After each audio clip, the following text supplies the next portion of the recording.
Hello guys, welcome back to my channel.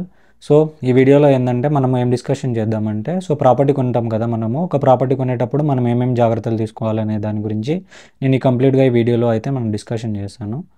So ఇప్పుడు ఏదైనా ఒక ప్రాపర్టీ, హౌస్ కానీ ప్లాట్ కానీ మనం కొనే ముందు ఏంటంటే మనం మెయిన్గా చూసుకోవాల్సింది ఏంటంటే లింక్ డాక్యుమెంట్స్. తర్వాత డాక్యుమెంట్ జెన్యూనా కాదా.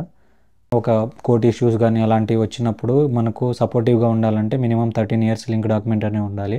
10 ఇయర్స్ మినిమం అండ్ 30 ఇయర్స్ ఉంటే ఏంటంటే సేఫ్ అన్నట్టు. 30 ఇయర్స్ మనకు లింక్ డాక్యుమెంట్స్ ఉన్నప్పుడు ఆ ప్రాపర్టీని ఇంకా మనం కదిలించడానికి అంటే లైక్ వేరే వాళ్ళు వచ్చి దాన్ని లైక్ కదిలించడానికంటే ఏదైనా కోర్ట్ ఇష్యూస్ చేయడానికి కూడా 90% ఉండదు.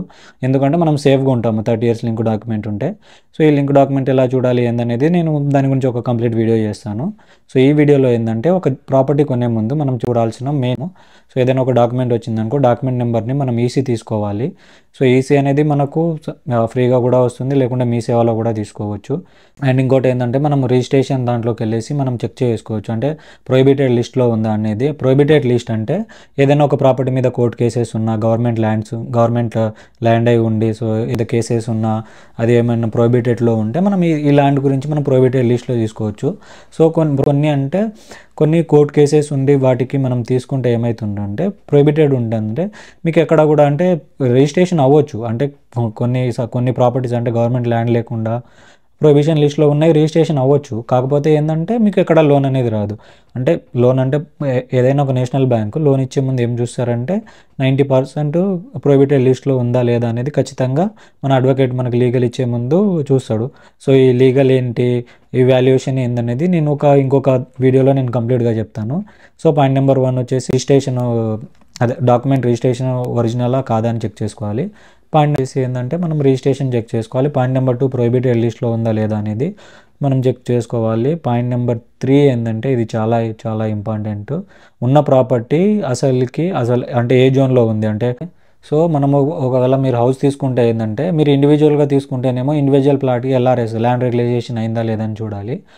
ఒకవేళ వెంచర్లో చూసుకుంటే మాత్రం అది అప్రూవ్డ్ వెంచరా కాదా అనేది చూసుకోవాలి.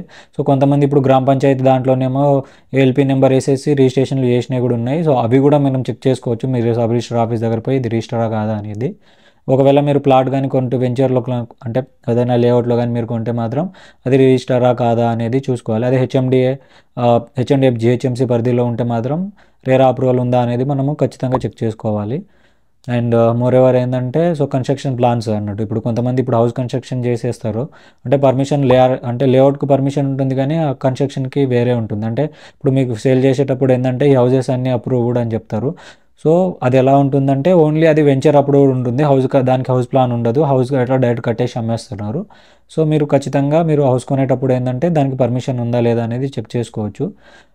అది హౌస్ పర్మిషన్ జెన్యునా కాదా అనేసి జిహెచ్ఎంసీ పబ్లిక్ సెర్చ్లో కూడా, లేకుంటే హెచ్ఎండిఏ పబ్లిక్ సెర్చ్లో డిటీసీపీ పబ్లిక్ సెర్చ్ అనేది ఉంటుంది. మీరు క్రోమ్లోకి వెళ్ళి డిటీసీపీ పబ్లిక్ సెర్చ్లోకి వెళ్తే మీరు వచ్చేస్తుంది. ఇప్పుడు టీఎస్బీ పాస్ వచ్చింది కాబట్టి టీఎస్బీ పాస్లో కూడా మీరు టీఎస్బీ పాస్ పబ్లిక్ సెర్చ్ అని కొడితే మీకు ఏదైతే అప్లికేషన్ నెంబర్ ఉందో అది మీరు చెక్ చేసుకోవచ్చు. వీడియో అయితే మీకు ఇన్ఫర్మేటివ్గా అనిపించింది అనుకుంటున్నాను. మీకు ఏదైనా అంటే బ్యాంక్ లోన్ గురించి అంటే మీకు 30 ఇయర్స్కి అంటే మీ డాక్యుమెంటేషన్ అంటే కరెక్ట్ ఉన్నాయా లేదా, ఏదైనా ప్రాపర్టీ కొనే ముందు ఏమేమి కావాలి అనేది, అంటే మీకు ఆ ప్రాపర్టీ గురించి ఏమైనా డౌట్ ఉన్నా, ఆ ప్రాపర్టీ గురించి వెరిఫికేషన్ కావాలన్నా కింద మాకు డిస్క్రిప్షన్లో మీకు అయితే మెయిల్ ఐడి ఇస్తాను, లేకుంటే మీరు కింద కామెంట్లో కానీ మీరు అప్రోచ్ అవ్వచ్చు.